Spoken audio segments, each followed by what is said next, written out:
General Douglas MacArthur. Aims. Who was General Douglas MacArthur? Why was he sacked in May 1951? Was MacArthur a scapegoat, or was he pursuing his own policies in Korea?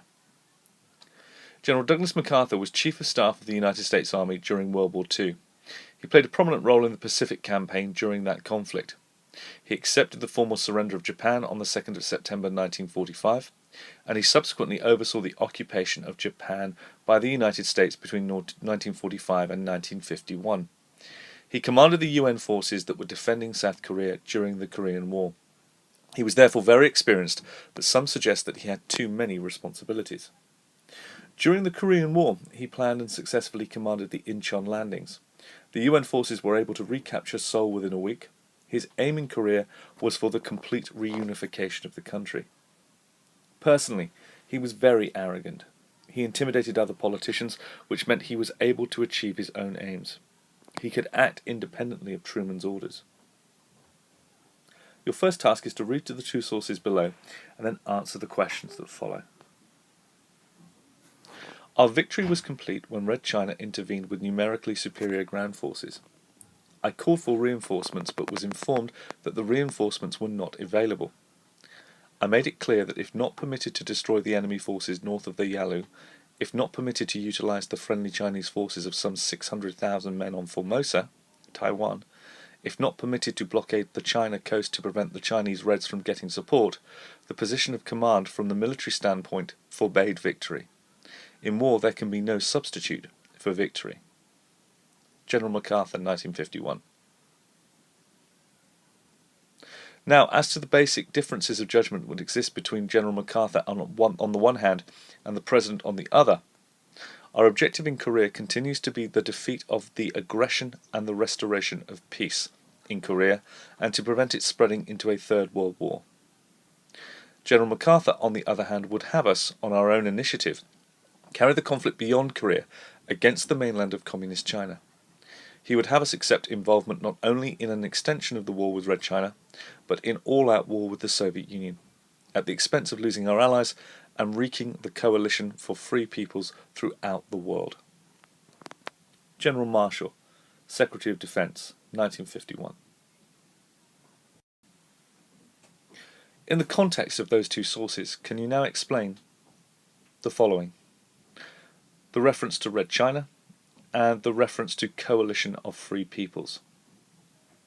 Secondly, in what ways do the two aims of the individuals agree and disagree?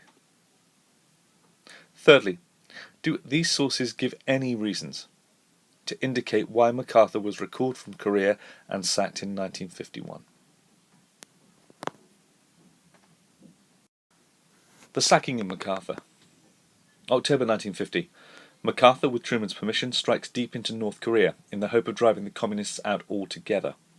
China protests that this is illegal aggression and demands that the troops pull back. November 1950, MacArthur's troops reach the Yalu River, the border between North Korea and China. He assures Truman that the Chinese will be crushed easily if they attempt to intervene. December 1950, the Chinese launch a massive attack on MacArthur, pushing him back into South Korea.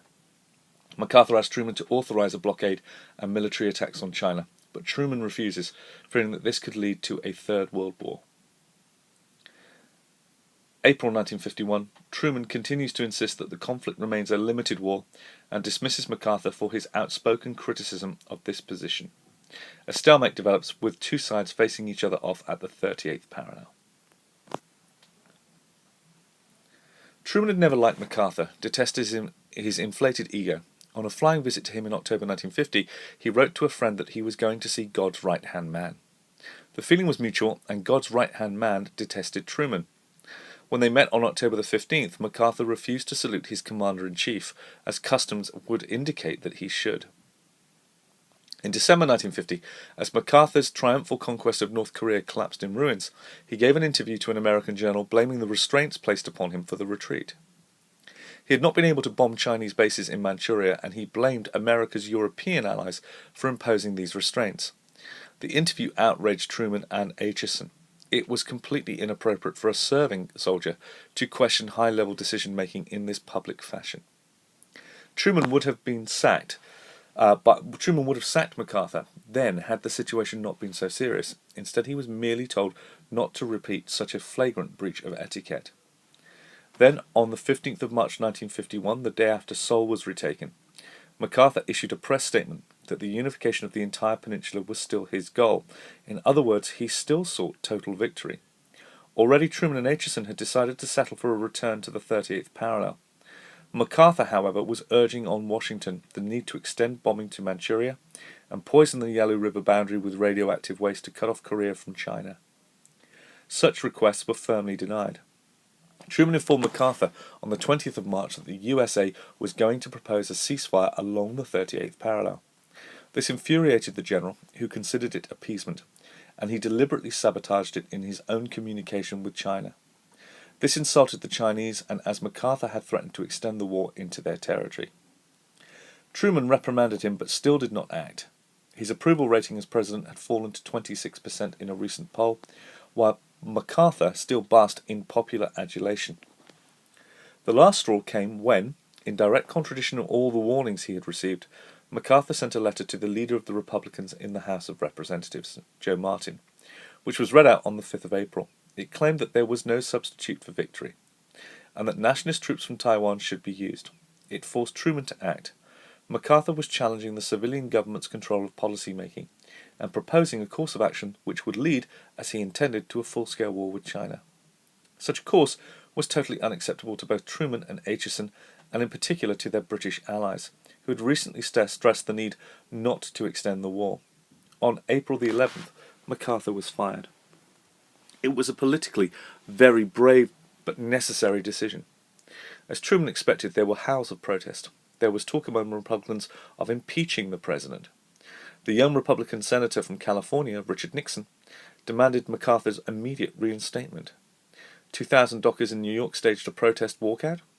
Telegrams and letters poured into the White House denouncing the sacking. A Gallup poll indicated that 69% backed MacArthur. The process reached a crescendo on MacArthur's return when 10,000 welcomed him at San Francisco Airport. On April 19th, MacArthur addressed Congress. It was televised and a record 30 million tuned in to watch. MacArthur was at his brilliant melodramatic best. He was the victim of appeasement, he claimed, and America was surrendering to communist aggression. Republican Representative Short of Missouri claimed that he had heard God speak. Clearly, MacArthur was no longer merely God's right-hand man. He was the deity himself. Truman dismissed the whole speech as bullshit. The next day, a reputed 7.5 million turned out in New York to shout their approval of MacArthur in a ticker-tape parade through Manhattan. Yet slowly, as Truman had predicted, the excitement began to subside. Initially, the more thoughtful Republicans and the well-informed professionals in the press backed the president. A series of hearings before the Senate Foreign Relations and Armed Services Committee helped turn the tide. As the senior military figure of the Joint Chiefs of Staff and General Marshal, as Secretary for Defense, threw their weight behind the president. General Bradley famously denounced the widening of the war to China as involving the United States in the wrong war, at the wrong place, at the wrong time, and with the wrong enemy. Your task. What reasons were there for sacking General Douglas MacArthur? Secondly, why was sacking MacArthur risky for President Truman? And finally, reach your conclusion on the controversies surrounding MacArthur. Was he a scapegoat or pursuing his own policies? Give 3 points to show MacArthur was acting independently. And secondly, give 3 bullet points to show that MacArthur was a scapegoat. Finally, reaching your conclusion.